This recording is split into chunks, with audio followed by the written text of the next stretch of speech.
Radio Conexión Abierta, ganadora al premio Martín Fierro 2017 a la mejor programación en radio online nativa digital. Conexión Abierta, hoy más que nunca, tu medio digital audiovisual. Comienza Punto Medio, con el análisis de los principales temas de política y economía desde una mirada plural. Punto Medio. Análisis y opinión lejos de los extremos. Con la conducción de Gustavo Marangoni. Por Radio Conexión Abierta. Well, it's a marvelous night for a moon dance with the stars up above in your eyes. Muy buenas tardes. Punto M, como todos los miércoles a las 13 horas. Hoy no con Fabio Rodríguez, a quien le toca las vacaciones, pero con alguien que ya es parte del programa, que es querido amigo Carlos F. de Ángeles. ¿Qué decís, Carlos? Muy buenos días. Muy buen día. Gracias por acompañarnos. Gracias por la invitación. Ya me han inventariado junto con los hechos. Sí, ya sos parte. Mira, en realidad te llamamos porque esto no es fácil. Esto de interpretar, venía pensando en esto. Vamos a ver si antes de hablar telefónicamente con nuestro primer entrevistado, que de lujo, Ignacio Zuleta, un lujo en serio. Pero yo venía pensando esto, a ver, vos como sociólogo, si me puedes ayudar. Esto que nosotros denominamos realidad suele ser un conjunto de cosas, hechos, sucesos, etcétera, que uno tiene que interpretarlo de alguna manera, tiene que inventarse una suerte de caja conceptual para decir todo este bolonqui que vos estás viendo, que yo, aborto, Cristina indagatoria, recesión económica, internas de la oposición, problemas del oficialismo. Tenés que empezar a decir, bueno, no. Alguien que entiende dice esto, como el médico, ¿no? El médico dice, no, mire, no se preocupe, esa tos que tiene no es tan problemática, yo le prestaría más atención a esto. Bueno, ¿qué caja conceptual, si vos tenés que explicarle a un visitante de, no sé, Uzbekistán que viene a Argentina y decir, mira, lo que pasa en Argentina es ... Qué buena esta introducción. Te voy a decir algo previo. La realidad que conocemos por acción propia, por experiencia propia, es ínfima en relación a todo lo que pasa. Uno la totalidad de Cristina. ¿Quién la vio a Cristina alguna vez en vivo o charló con ella o con Macri o con de todo lo que hablamos? ¿Quién sabe si existe Rusia o si realmente es como el famoso viaje a la luna que muchos que creen que nunca fue? No llegaron. Nunca estaba todo armado. Entonces nosotros conocemos la realidad o las realidades por relatos de otros que te cuentan cómo son realmente, y cada uno que te cuenta te dice las cosas son así. Nadie se hace cargo de voy a dar una interpretación de la realidad. Entonces me parece que una forma de analizar, una de las tantas formas de analizar la realidad es quiénes son los relatores de la realidad. Y ahí es donde uno se mete en la discusión de los medios, el periodismo, ciertas cuestiones que la argentinidad ha construido de tener la razón permanentemente. Entonces, ahora para no esquivar tu pregunta, creo que hay un gran problema de Argentina que nunca se terminó. Ahora sí voy a dar mi versión de la realidad. Nunca se terminó de conformar como nación. Es decir, una nación es algo más que un territorio con gobierno. Es decir, hay algunos elementos que tienen que estar presentes y que la Argentina no lo tuvo, pasó de largo ese tren. Y hoy ya no se puede construir ese Estado nacional como fueron los Estados nacionales de finales del siglo XIX, que se fueron construyendo en todo el mundo. Y la Argentina quedó como en un híbrido. No somos nación, somos un país, un territorio. Entonces, siempre hay discusiones y visiones antitéticas de cómo terminar de construir la nación. Si tenemos que aislarnos, para decirlo rápido, o si tenemos que abrirnos al mundo. Bueno, hay una idea siempre binaria, ¿no? Yo digo, de pibe te preguntaban, ¿a quién querés más? ¿A tu mamá o a tu papá? Cuando ibas adolescente, en esa época era así, hoy creo que ha cambiado sustancialmente, pero estabas bailando lentos con alguien y decías, ¿trabajás o estudiás? Claro. Después te preguntan, ¿qué preferís? ¿De qué signo sos? Claro, ¿de qué signo sos? Ahí te mató, ahí había más alternativas. Es decir, después de grande te sometían a otro tipo de alternativas duales que vos decís, pero pará, ¿por qué? ¿No hay más en el menú? Digamos, ¿es solamente blanco-negro? Ahora, insisto con este tema. Si yo te hago esta descripción de la realidad, digo, mira, tenés la corrupción tanto en el gobierno como la que hoy se ha conocido en algún detalle, acusaciones al menos respecto de la obra pública en la época del kirchnerismo, que también involucra a empresarios que están más allá de la égida del kirchnerismo, que alcanza a algunos actores oficiales, tenés una recesión económica, incertidumbre, malas expectativas económicas. Puede venir alguien y decir, che, estás viendo el vaso medio vacío, no hay vaso medio lleno. Claro, pero fíjate que lo que yo te cuento, lo que te digo, es cuando una nación se termina de construir, hay un sistema. El sistema se cuida, el sistema se cuida a sí mismo. Y no existe la posibilidad de que alguien pueda hacerlo con una actitud, con un acto de corrupción. Uno puede decir, bueno, en todos los países hay actos de corrupción, pero en ningún lado, o quizás esto habría que pensar en Latinoamérica, algunos países de África, la corrupción se transforma en antisistema, pone en juego todo. Y uno puede incluso sumar la corrupción a malas decisiones políticas, malas decisiones de política económica. Es decir, uno puede pensar, ¿es bueno que la Argentina se endeude tan rápidamente? ¿Puede funcionar en el tiempo? Y esa es la otra cuestión. Vivir al día, ¿no? Otra cosa que se ha transformado en la Argentina en vivir al día sin proyección. No hablemos de planificación. Yo digo, somos el tachero que alquila el taxi. Claro. Y que tiene un compromiso de pagar el alquiler, digamos, de luca y media, no sé cuándo está por día. El tipo, hasta que no consigue esa luca y media, no le hable de largo plazo. Y si esa luca y media la consigue a las 3 de la tarde, la que se tiene que llevar a la casa es entre las 3 de la tarde y X horario de la noche. No puede planificar el mes. El tipo no puede decir, sí, podrá hacer una cuenta, yo por mes gano 20 lucas. A veces y a veces no. Entonces nos pasa eso, que se nos reducen notablemente los tiempos y vivimos en una provisoriedad que, más allá de que a nosotros vos sociólogo, yo politólogo, Fabio economista, nos gusta, en nuestra tarea, en nuestra vocación estudiarlo, pero te debo reconocer que por momentos es muy estresante. Sí, el domingo pasado le dio una entrevista a un alto directivo de una empresa automotriz en el país de España. El tipo decía, el 2020 hacemos esto, el 2025 hacemos lo otro, el 2030 hacemos aquello. Yo decía, este hombre no sabe cómo somos los argentinos, ¿cómo puede prever todo? Tiene una lógica de construir, de planificación, y nadie dice que es un socialista. Todo lo contrario, el tipo está construyendo, hablando del diésel, de problemas del medio ambiente, etcétera, etcétera. O sea, tiene una agenda muy política.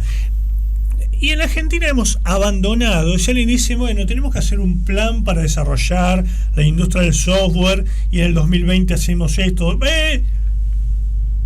Eso fracasó en la Unión Soviética, claro. Te dicen, ¿no? Planificación parecería ser un sinónimo de stalinismo. Claro, vos te quedás diciendo, bueno. Entonces, y esto tuvo mucho el kirchnerismo, ¿no? De al día, de forzar la máquina, y ahora hacemos esto, y mañana hacemos todo lo contrario. Y el macrismo, de alguna forma, con su propuesta inicial, iba contra esa idea, vamos a crecer lentamente. Y gente, lentamente, queremos todo ya. Bueno, pero en algunas cosas también estaba en esta filosofía de la inmediatez, ¿no?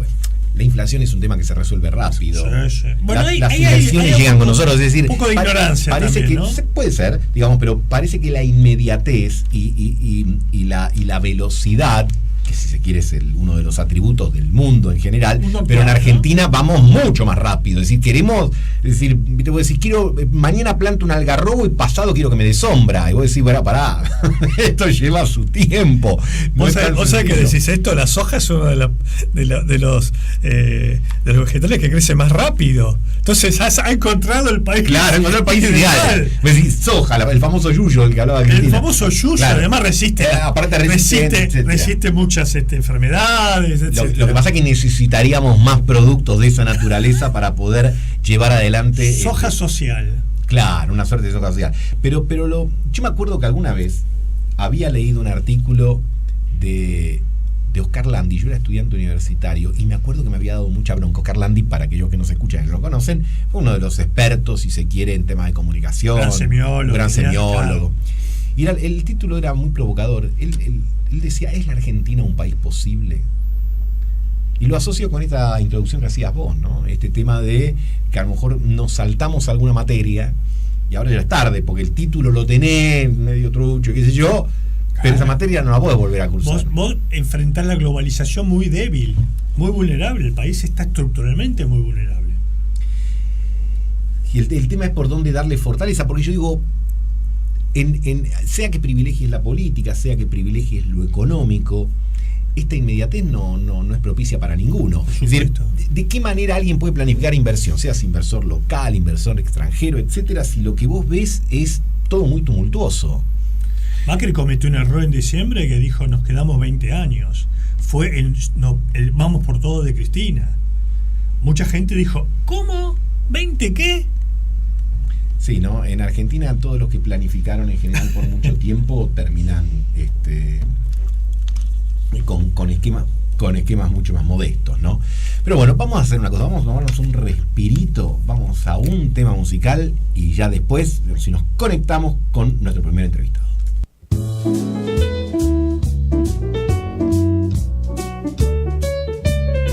Enseguida volvemos con más Punto Medio, el programa de Gustavo Marangoni por Radio Conexión Abierta.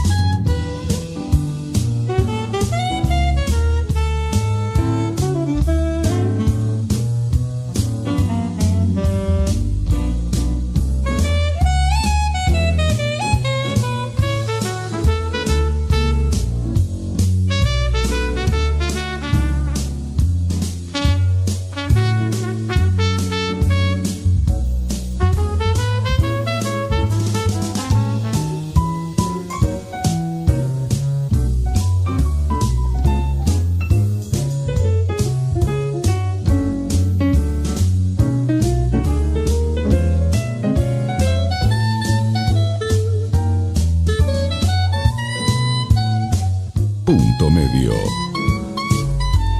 Volvemos aquí a Punto M, este programa que hacemos todos los miércoles a las 13. Bueno, hoy Fabio no está, pero está Carlos De Angeli, y como habíamos anticipado, como estamos un poco confundidos, vamos a consultar a alguien que también es un amigo de la casa, pero es un avesado analista político, un gran periodista que investiga, pero que estudia, conoce. Con una ironía excepcional. Y con un gran sentido del humor, que es una muestra superior de la inteligencia. Ignacio Zuleta, ¿qué decís, Ignacio? ¿Qué tal? ¿Cómo les va? Buenas tardes. Bien, buenas tardes. Ignacio, hablábamos con Carlos recién, esto que uno denomina realidad tiene un montón de hechos, un montón de cosas, digamos, que pasan, que generalmente cuando la gente acude a los analistas dicen, che, ¿por qué no me lo ordenás? ¿Por dónde empiezo a interpretar esta realidad política? Yo hasta la mañana tempranito decía, bueno, el primer tema que voy a tocar con Ignacio es el aborto, las posibilidades que puede tener el impacto político, oficialismo, oposición. Nos levantamos a la mañana y está todo este tema de la vuelta de Cristina frente a Bonadío, además de eso está la recesión económica, lo que pasa en la oposición. ¿Cómo le das un encuadre a esto, Ignacio? ¿Qué pasa? Bueno, creo que lo más importante, como estamos hablando de política, acá lo más importante es que estamos a un año, ya a menos de un año del cierre de lista para las PASO del 2019, que va a ser en junio del año que viene, en agosto van a ser las PASO y en octubre las elecciones. Yo creo que todo lo que se anota en el texto cae bajo el contexto de la campaña electoral, todas las conductas. Pensá que estamos hablando de prestigio del presidente y de su gestión, medidas casi diría estructurales que culminan con la promesa de un cambio de sistema en 2015 y hay todo un reordenamiento del sistema de coparticipación, de reparto de impuestos, de confección del presupuesto, de acuerdo con el fondo. En el peronismo, bueno, estamos viendo muchos movimientos, algunos extravagantes, Pichetto hablando de la candidatura presidencial, arbitraje en el partido, en la provincia y en la nación, el recuento de fuerzas que ha implicado este tema del aborto, que apareció sorpresivamente en febrero y ha servido para un desfile de armas del gobierno y de la oposición. Ahí me detengo un segundo, Ignacio, porque me interesa este tema puntualmente. Dentro de una semana exacta lo va a tratar el Senado. Simplificando, uno podría decir 3 posibilidades: que lo rechace de plano, que lo apruebe con modificaciones o que lo apruebe sin modificaciones. La del medio parece ser la posible, pero veremos. La pregunta es, ¿quién gana y quién pierde si es tan lineal con la sanción o la no sanción de la ley? Supongamos que se sanciona, Macri se lleva el beneficio, entre comillas, de haber ampliado derechos, así como Alfonsín lo hizo con el divorcio, Cristina lo hizo con el casamiento igualitario. ¿Se podría anotar en esa lista? ¿Perdería parte de su core electoral que dice, no, este paso que diste a mí no me gusta nada y este es un tema sensible? ¿Se lo lleva el kirchnerismo, el colectivo de mujeres, como se dice ahora? ¿Cómo se lee esto?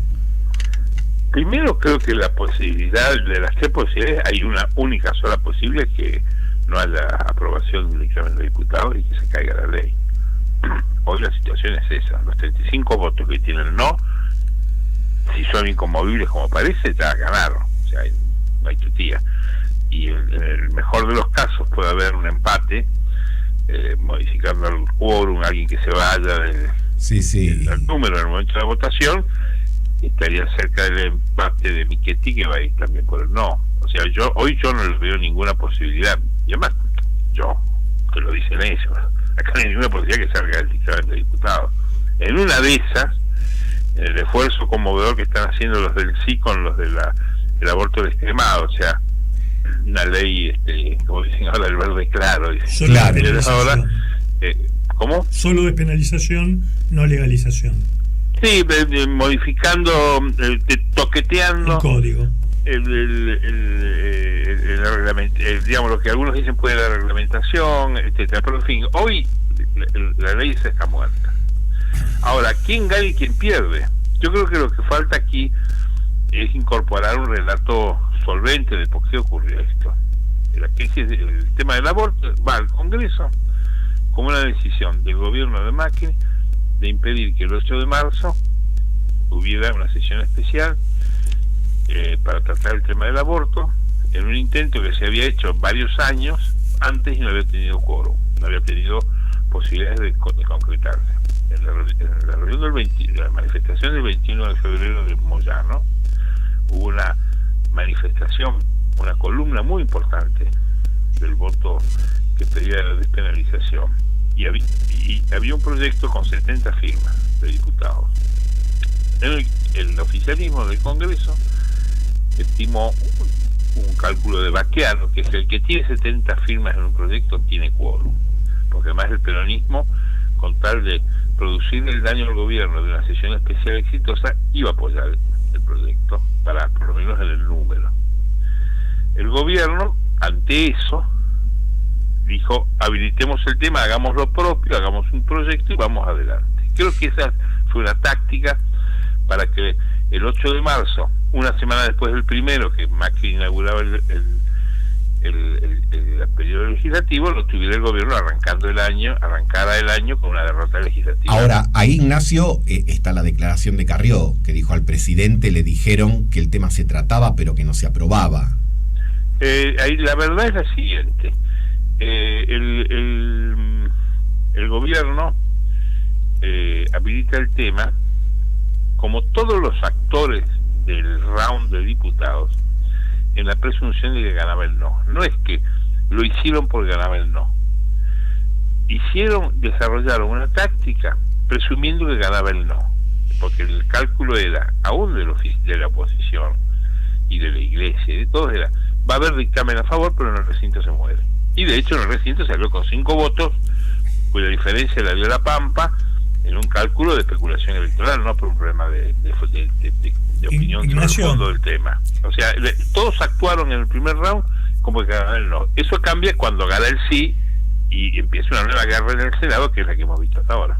Yo creo, y hay una comparación que se está haciendo y algo de eso hay, que cuando se hizo la famosa resolución 125 impulsada por Lustó y en el gobierno de Cristina, el kirchnerismo no conocía el campo, lo que llaman generalmente el campo, genéricamente el feedlot, una revolución agraria, etcétera.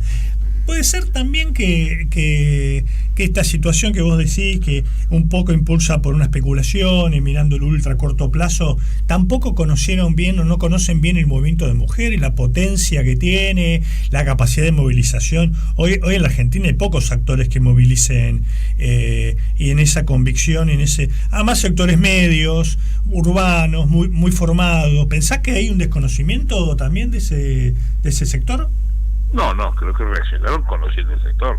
La reacción del gobierno es porque conoce el sector, porque conocían la fuerza del movimiento y dijeron, apoderémonos nosotros del tema, saquémoselo a la oposición, vamos nosotros con eso, punto y coma.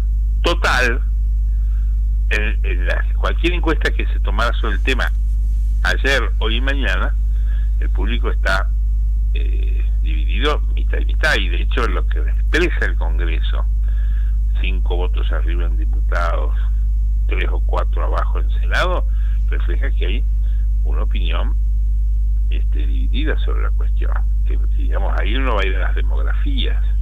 El otro día yo charlaba con Grabois y me decía, acá en el edificio de la CETEP, segundo y tercer piso, militancia universitaria, 90% a favor, pero bajás al primero, mantenimiento, maestranza y playa de estacionamiento, 90% en contra. Es decir, los sectores populares que expresa el padre Pepe en sus 2 cartas, es que el público, digamos, de clase media baja, etcétera, está contra el aborto, porque tiene una concepción de la dignidad de la infancia, de la maternidad, que está muy empapada de valores que no están, que no son los que comparte la clase media de Villa Freud.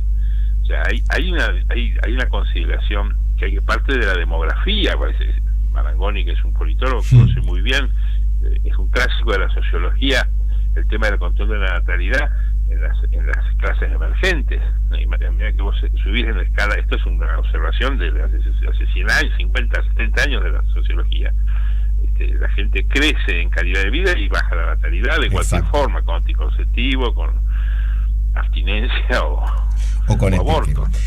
Ignacio, vos hiciste el encuadre y dijiste, estamos a un año de las elecciones y todo hay que leerlo, digamos, ya en los términos de la campaña electoral que comenzó. Hemos repasado algunos temas. Sí. Lo de Pichetto, que parece que Pichetto le está diciendo al resto de sus colegas peronistas, no kirchneristas, muchachos, apuren, porque pónganse las pilas, me parece que va en ese sentido. Pero preguntando ya en la inmediatez, en la noticia de hoy, ¿pensás que esto que ha tomado Estado Público respecto a la citación de Cristina, la nueva causa, obra pública, mueve el amperímetro o simplemente confirma las convicciones de cada uno del lado de la medianera? Mira, yo no puedo afirmarlo sobre este caso porque además vos me disculparás, pero yo solo hablo de la información que yo produzco. O sea, esa información está en los diarios, yo la interpreto en los que la produjeron. Yo la verdad que no tengo estos testimonios.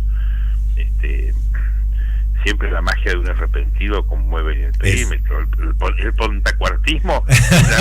La Argentina, que es pionera en todo, tuvimos el secuestro más caro de la historia de los Born en los años 70, tuvimos la guerrilla más violenta, tuvimos los represores más asquerosos, tenemos los arrepentidos más finos de la historia, los pontacuartos. Siempre hay un buchón que va ahí. HH, una telenovela esa además. ¿Quién es HH? La esposa o ex esposa del chofer de Barata, del ex chofer de Barata, por supuesto. Hay que seguirlo, ¿no? Bueno, pero digamos, ¿a dónde voy yo? Mi impresión, y no es sobre este caso, porque confieso, no tengo... En general, no estoy hablando del tema puntual, a mí tampoco me interesa. No puedo afirmar nada que aporte a esto. Yo he leído como ustedes lo que dicen los diarios y más bien tiendo a creer que algo debe haber.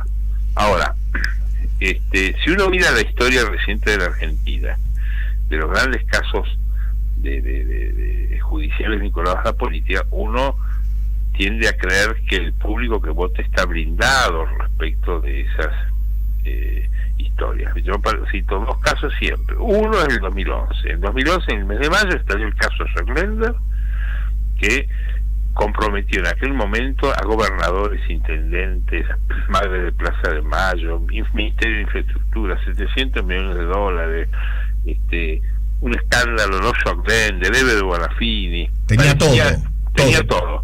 Y Cristina ese año sacó 54% de los votos. Ahí uno pensaba en mayo que eso incendiaba el gobierno.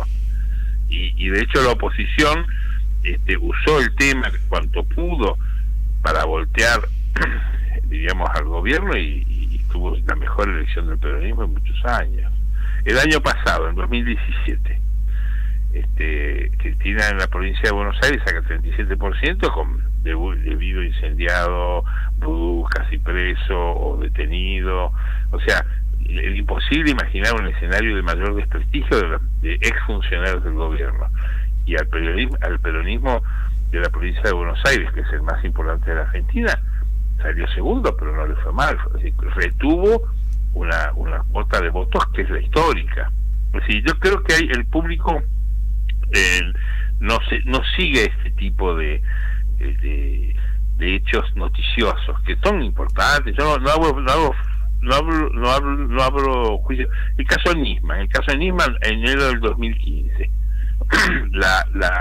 el contexto en que esto se cayó y era el contexto de la campaña de la presidencial del 2015. Uno pensaría que todas las constancias que aparecían y el uso que la oposición le daba al tema iba a destruir al gobierno peronista. Sí, terminó 51-49. Claro, perdió por 650.000 votos. O sea, no arrolló al gobierno cuando había una presunción en los sectores medios de que lo habían asesinado del gobierno, y todo lo que se está investigando ahora. O sea que yo creo que estas cosas hay que tomarlas muchas veces como... es decir, el misterio del voto es maravilloso. O sea, el año pasado Cambiemos ganó distribuyendo un sobre donde estaba el voto para Cambiemos y la cuenta de la luz, y ganaron lo mismo. O sea, uno pensaba que el tarifazo iba a destruir al gobierno, y de hecho no lo destruyó. No digo que lo reforzó. Sí, pero no le impidió ganar. Claro, lo que digo yo es que estas cosas, estos hechos de crónica que muchas veces tiñen o salpican a la política o surgen de la política, al final no permean. Yo creo que el voto, la gente es mucho más astuta y mucho más refinada en el momento de elegir que dejarse arrastrar por las noticias, que además son siempre incompletas, porque vos pensás que a Menem lo condenaron 17 años después, de la Rúa lo absolvieron 18 años después de juicio. O sea que de acá que esto tramite va a pasar, sentencia, va a pasar un tiempito. Ni la causa de la Rúa ni la causa de Menem están cerradas. La de Menem está en la corte y la de la Rúa está en la corte apelada por un fiscal, y nadie sabe cuándo va a salir y si va a salir en nuestra vida, en el ciclo de nuestra vida. Claro. Porque yo no veo a la corte cerrando el camino o mandando a la casa a un expresidente como Menem. Me parecería raro. O sea, Menem, que tiene 88 años. Apelando a todo esto y casi conociendo o presumiendo la respuesta, pero ¿vos pensás que puede haber oportunidad para un tapado o una tapada? Es decir, uno dice, en la cancha está el kirchnerismo, supone, con Cristina, está el gobierno con Macri. ¿Habría espacio para un tapado? No digo lo clásico del peronismo federal, lo que uno puede especular, el nombre, Massa, ¿Estás hablando de un Tinelli? Por ejemplo, ¿vos ves espacio para eso, o te parece que la cultura política argentina no va, que los outsiders famosos son en última instancia insiders y si no juegan? La impresión mía es que en Argentina el público se mueve en función de grandes familias políticas. Una es la familia radical, conservadora, hoy la con conservadores en Cambiemos, y la familia peronista. Yo creo que el juego está ahí. Yo no he visto candidatos tapados. ¿Qué candidato tapado? Me dicen Kirchner 2003, era Dualde, que Kirchner, era Scioli, era Labaña, era el gobierno, era el peronismo, que se distribuyó en 3 boletas. Yo no veo ahí, Macri no es un outsider de la política, Macri tiene un rodaje en política de muchos años, vinculado a los partidos más tradicionales, fue candidato del PJ en la capital en 2003, o sea, sería una ilusión decir que es un outsider. Es cierto que el prestigio de la política hace que muchas veces los protagonistas quieren despegarse del pegajoso del prestigio de la política, pero yo creo que no, yo no lo veo. Lo que sí veo que hay una estrategia que está marcada ya hace varios meses, que es la del peronismo, de inducir y precipitar un balotaje el año que viene. Esto se logra con una candidatura de Cristina y alguna candidatura fuerte del peronismo no kirchnerista, que es lo que representarían los federales, los diputados, el bloque Pichetto, Bocio, gobernadores, de manera de retener peronistas fuera de la cacería que va a ser Cambiemos, que lo haría para ganar en primera vuelta, cosa que era más fácil de pensar hace 6 meses que ahora. Y yo creo que la chance del peronismo es que habiendo un balotaje y entrando algún candidato, cualquiera de los 2 candidatos a un balotaje, todo el voto peronista se indica detrás de quien sea. Es decir, el peronismo, el voto peronista va a ir detrás del que sea. ¿Pensás que el votante de Urtubey va a seguir a Cristina Kirchner? Obviamente. Es decir, los juegos de dirigentes son una cosa, pero en el balotaje es el voto de la popular. El tipo que vota peronista en Salta, ¿cuál es el negocio de votarlo a Macri? Ni ya a los dirigentes les convence, porque lo que ha demostrado los 2 años y medio o 3 del gobierno de Macri es que para el peronismo no hay ningún negocio estar cerca del gobierno. Mira dónde están los tipos que se acercaron al gobierno, en la casa. Massa y Randazzo nos están escuchando a nosotros por radio, la miran por televisión, o sea, confías en nuestra audiencia, Ignacio, gracias. ¿Cómo? Confías en nuestra audiencia. No, pero es cierto, a ver, vos lo que planteás claramente es que hay sofá o hay cama, cama no. Claro, o sea, un tipo que es del peronista, que cree que Perón vive, que se evite vivir afuera Montonera, que conoce la tercera estrofa de la marcha, que ustedes no la deben conocer, pero ustedes no son peronistas. ¿Cómo empieza la tercera estrofa de la marcha? Y tengo que empezarla desde el principio, decirte a los muchachos, imitemos el ejemplo de este valor argentino. Esa que nunca se canta y que la mitad del peronismo no la conoce. A ese público peronista es muy difícil hacerlo votar a un candidato que no es peronista. Ahora, si vos te disfrazás en Salta como hizo Urtubey, y haces esos menjunjes con que tenés un intendente de este lado y pones al vice y le robás, ahí sí, si vos haces, en la local la podés lograr el voto, pero en un balotaje nacional, Macri contra Pichetto, Macri contra Labaña, Macri contra Cristina, digamos, imaginemos cualquiera que entre. El voto peronista va a ir para ese lado, no va a ir para los... Ignacio, te hago una pregunta, mira. O sea, perdón, no estoy haciendo un vaticinio. No, estoy analizando las conductas según uno las ha visto en los últimos años. Yo estoy en gran parte de acuerdo con lo que decís. Ahora, hoy vi una encuesta de una gente que no importa. Decían, en la provincia de Buenos Aires el 63% cree que las políticas de gobierno de Macri lo perjudican. Es decir, importante el número. ¿Vos pensás que ahí, en ese 63, puede haber voto de Macri? Bueno, las encuestas en este momento yo creo que hay que verlas con mucho cuidado y analizarlas con mucha delicadeza, y esto ahí Gustavo sabe esto mejor que nosotros. Pero el caso, no, la última encuesta de Polarquía hace 2 días, sí, dice que el político más prestigioso de la Argentina es Ricardo Forsyth. Sí. Sí. Sí. Vas a necesitar 8 horas para explicármelo. Sí, entonces, coincido. No me corre plenamente. con una encuesta enredada, con un diario enredado.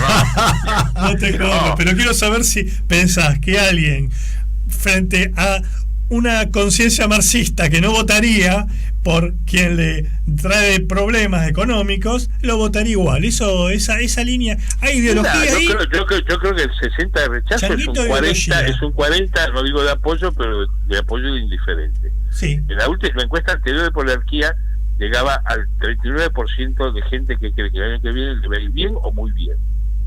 Con el 39% ha gobernado este gobierno. Este gobierno ha hecho proezas de mayoría con esa minoría. O sea, si vos tenés esa... Es decir, yo no creo que sea un abismo, es un problema gravísimo. El principal problema que tiene Macri hoy día es de gobernabilidad, que no es llegar a fin de mandato que va a llegar, es decirle a su público, que es el público en el que ha ganado en 6 de los 7 distritos más poblados de la Argentina, y además tiene la platea VIP gourmet del mercado y de los inversores exteriores, les tiene que demostrar que no termina en diciembre del año que viene, sino en el 2013. ¿Por qué? Porque si terminás en diciembre del año que viene, yo voy a ir a hablar con otra gente. No te levanto más el teléfono. Perfecto. Ese es el problema de gobernabilidad que tiene el gobierno. Con el 40 es una dificultad, pero no está perdida, me parece. Ignacio, están, como decís vos, que los consultores económicos, los agentes del mercado de acá y de afuera piden encuesta, no piden números. No piden números económicos, dice cómo viene el año que viene. Electorales piden números, no números de si el déficit va a ser del 2,7, del 2,5, del 2,4. Porque de eso depende el valor de sus empresas, de sus activos, de sus acciones. Depende de que haya una continuidad, la que fuera. Porque si hay que ir a hablar con Frankenstein, vos sabés que el empresario va y habla con Frankenstein. Bueno, lo han dicho, hasta lo ha dicho, creo que Cristiano Natasi, ¿no? El empresario tiene que hablar con todo, con el que esté, porque en general no agarrás tus cosas y te vas. El mundo de los negocios se adapta a la política como el agua al zanjón, como decimos en Mendoza, a la sequía. Eso hizo, acordate, Arnold Hammer, el empresario norteamericano que compraba oro y bisones a Stalin, y era el principal socio comercial de los Estados Unidos con la Unión Soviética más dura en el peor momento de la Guerra Fría. Un ejemplo. Era porque él se adaptaba a la forma de hacer negocio de la Unión Soviética. Lo cual es lógico, porque si vos sos empresario, ¿qué vas a esperar? ¿Coincidir conceptualmente con el tipo que te gobierna para invertir más o menos? Si te da las condiciones para hacerlo, lo haces.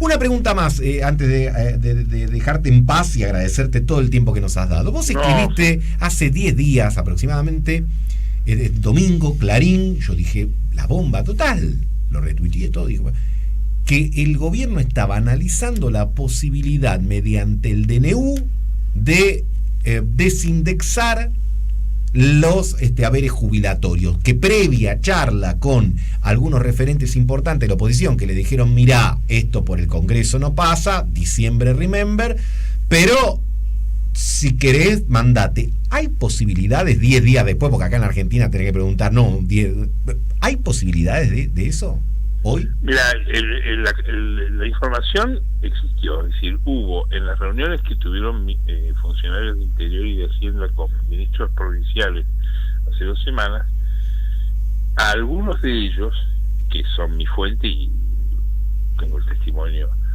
que no puedo descargar, obviamente, les dijeron que bueno, todos coinciden, aún los opositores, los más rabiosos no, porque ellos están en el bloqueo, pero los opositores que tienen algún compromiso de gobernabilidad entienden que haber enganchado a los anotados en la asignación universal en la nueva fórmula de actualización de las jubilaciones en diciembre del año pasado, y el haber indexado la actualización de jubilaciones es una bomba de tiempo, que eso en algún momento va a haber que remediarlo, y de hecho está admitido, acordate, en la ley de reparación histórica, la creación de la Comisión de Reforma del Sistema Nacional, que empieza a trabajar este mes con la presencia de Santiago de Estrada, que va a ser el gran padrino de esa comisión, que deja la Secretaría del Culto para coordinar la comisión de Techoteaca, que está prevista en aquella ley. Está en el protocolo la carta de intención con el fondo también, que va a haber una reforma de fondo para asegurar la sustentabilidad del sistema provisional. O sea, el fondo de la cuestión lo comparte la mayoría del Congreso, de la oposición y del oficialismo. El asunto es cómo salir de eso, cómo lo haces después del costo que tuvo para el gobierno el año pasado la reforma previsional, que fue, diría yo, el punto de inflexión, el desmoronamiento del prestigio que había comenzado con las tarifas. Ahora, eso se lo dijeron del peronismo, de la oposición, dijeron, mira, esto es imposible. Ahora, si se animan por DNU, podemos hacernos los boludos. O sea, podemos dejarlo pasar porque entendemos la necesidad. Ahora, es inviable. Cuando yo publiqué esto, tuve una tormenta de consultas de los dos sectores, del gobierno y de la oposición. Perdón, en el gobierno me lo admitieron, te lo admitieron. Yo cité a un ministro, que no voy a mencionar, sí, obvio, que estaba en esa mesa y me dijo, lo estamos conversando. Luego que eso se publicó, provocó no tengo que decir que conmoví mucho, pero tuve una semana de llamados de ir y venir, a quién lo dijo, cómo lo dijo, quién te lo dijo, quién decime, yo no te voy a decir nada, pero todo el mundo sabía que esto es así. Ahora, creo que esto lo mataron, y vos vas a leer en la última semana 2 o 3 informaciones que tienen origen en el gobierno, algunas firmadas por columnistas amigos del gobierno y otras por el propio funcionario, que dicen que eso está descartado. Es decir, es comprensible que lo descarten. Es una, digamos, una maniobra muy muy difícil, pero la conversación existió, la consulta existió, y la necesidad es compartida por todos los sectores. Todos creen, todos los que tienen que administrar algo en serio entienden que indexar las jubilaciones es un disparate. Es decir, las jubilaciones de capitalización estatales tienen que estar vinculadas a la recaudación, a las condiciones generales de economía, a alguna fórmula, a algún algoritmo que mezcle y que no destruya el ingreso, pero no se puede indexar, y hoy día está indexado. Bueno, Ignacio, hemos más que abusado. Yo seguiría, tengo 1000 preguntas para hacerte, pero ya es la hora de la comida, así que te volvemos a llamar. Un fuerte abrazo, Ignacio. Gracias, Gustavo, y gracias al muchacho. Hasta luego. La verdad, es un placer siempre hablar con Ignacio, porque tiene información, tiene análisis, lo que dijiste vos, sentido del humor. Quedé pipón, así que vamos a ir a una breve cortina, no tan breve, cortina musical. Vamos a descansar, tenemos que procesar todo lo que ha dicho ese señor y después volvemos. Gustavo Marangoni está en Radio Conexión Abierta.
Punto medio.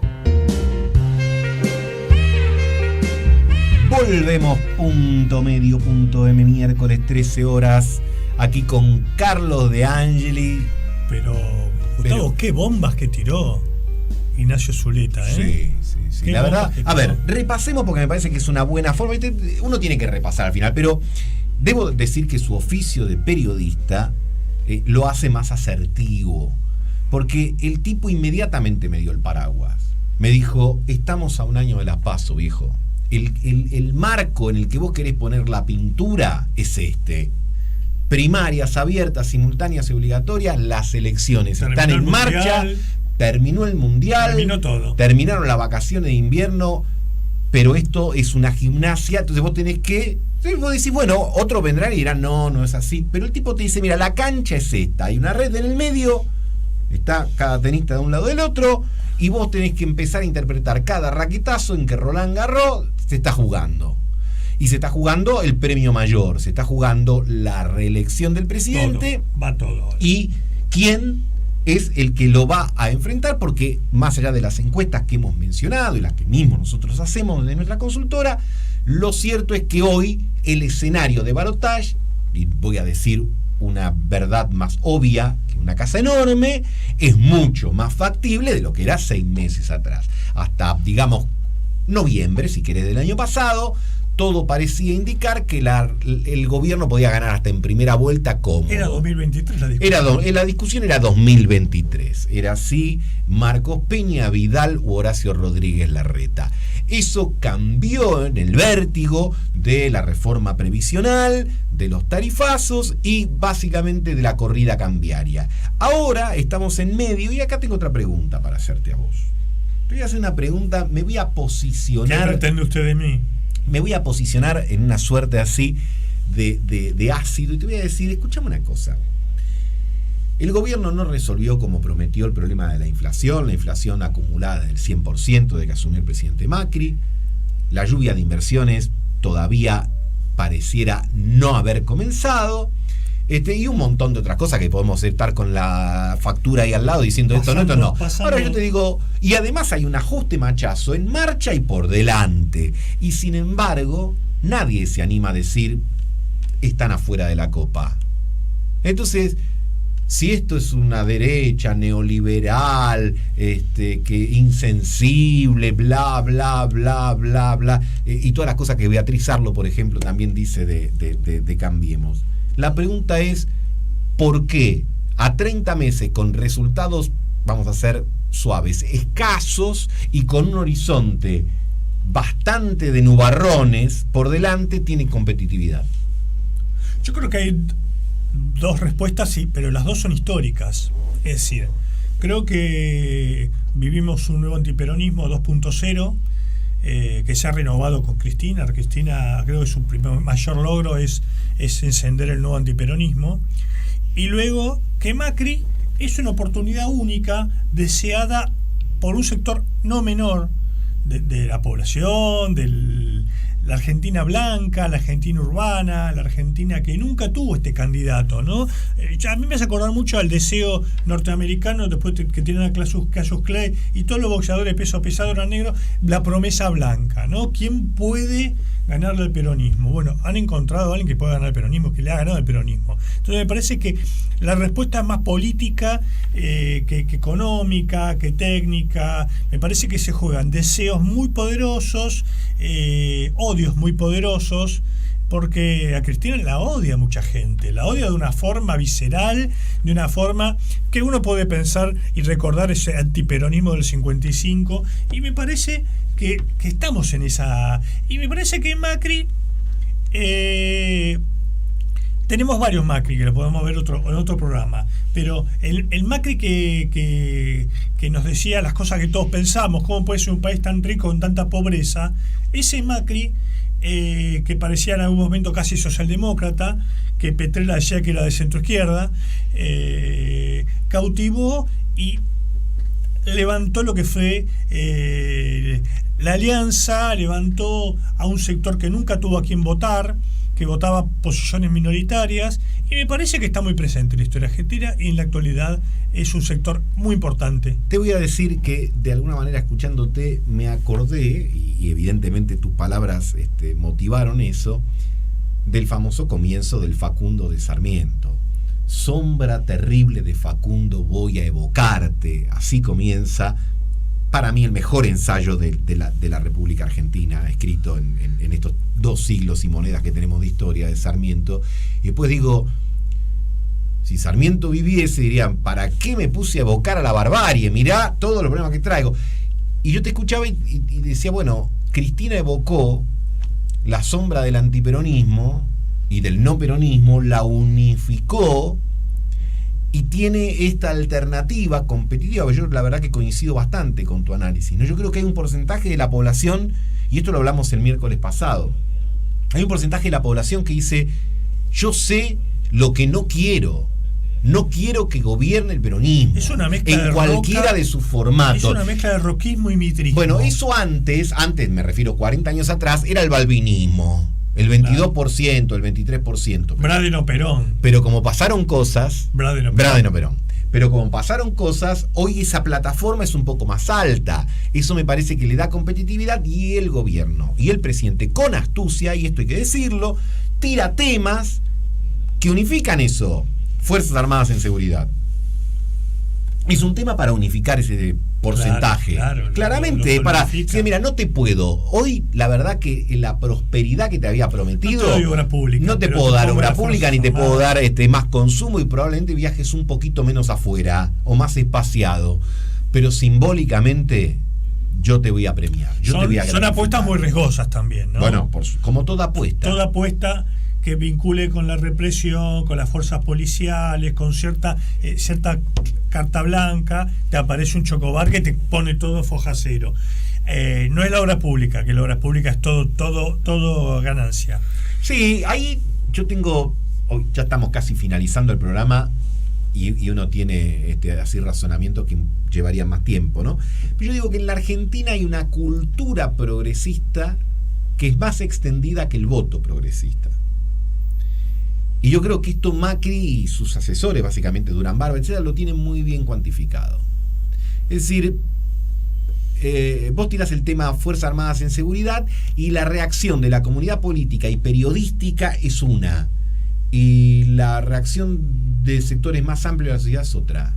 De hecho, por los estudios que pude ver, casi está dividido 50 y 50. Sí, además hay algo que Macri dice con cierta claridad, que es: a estos le pagamos el sueldo todos los meses. ¿Quieren dejarlos que no hagan nada? Claro, la nueva eficiencia. Creo ¿no? que sin laburar. Quiero unas Fuerzas Armadas eficientes, dijo ayer.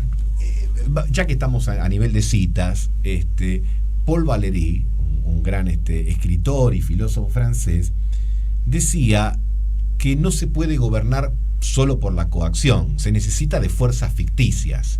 Lo que después Gramsci va a llamar hegemonía o sentido común. Folclore. Bueno, pero eso tiene mucha fuerza, porque uno se motiva con esas ficciones. Por supuesto. En última instancia, todos en la vida nos construimos ficciones. Que me perdonen aquellos que creen en una vida trascendente, pero crear, digamos, una idea metafísica de una existencia, de un mundo mucho mejor que después que te morís, es, hasta que nadie me demuestre lo contrario, una ficción. Como es una ficción, es decir, uno necesita esas ficciones, no lo digo despectivamente, no lo estoy menospreciando a la gente que cree, sea en Dios, o sea, uno necesita construir totalidades, sentidos comunes, y creo que en eso este gobierno ha recreado y ha remixado y ha modernizado el sentido común no peronista antiperonista, y lo ha hecho, sí. Lo ha presentado muy bien. Sí, ahí te pongo un interrogante ya para terminar hoy. Sí, señor, nos queda un minuto, así que... ¿Qué lugar tiene la épica? Porque el peronismo se ha sabido construir algo, una ilusión, movilidad ascendente y una épica, que en algún lado terminó siendo ellos o nosotros. Sí, bueno, pero el Cambiemos llegó más con la idea de una épica mucho más minimalista. Es la épica de ya no hace falta épica de Mario, de Carlos, ya no de hace Juli. falta épicas. Es una ética individual, hecha, te diría, en una impresora 3D. Es para vos. Es una ética como se hacen ahora las éticas, con una impresora modelada a tu gusto, no en serie. Ya no hay más Fordismo. No hay más Fordismo. Pero bueno, como no hay más Fordismo, tampoco nos queda más programa, nos tenemos que ir despidiendo. El tiempo es lo único tirano realmente. El tiempo es tirano. Esa frase que es nueva la vamos a patentar, la vamos a dejar para este programa. Le agradecemos a los que nos siguen. Le mandamos un saludo a Fabio Rodríguez y le agradecemos como siempre el técnico, operadora, locutora Juli Vainilla. Ya explicaremos algún día por qué. Y nos despedimos hasta el miércoles que viene. Muchas gracias. Punto Medio.